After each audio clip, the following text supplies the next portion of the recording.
pressure is equal to force by area.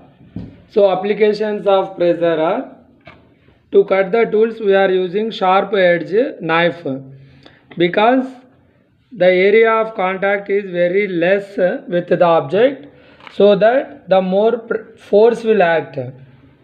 And if you want to cut the things with blunt side, the area of contact is more, so we have to apply more force on the object. And example 2 is school bags have very wide strips. Whenever the strips is contact with the shoulder, less pressure will act on the shoulder. Next, heavy load trucks have very wide area of very wider wheels, so that the pressure will be decreased on the ground.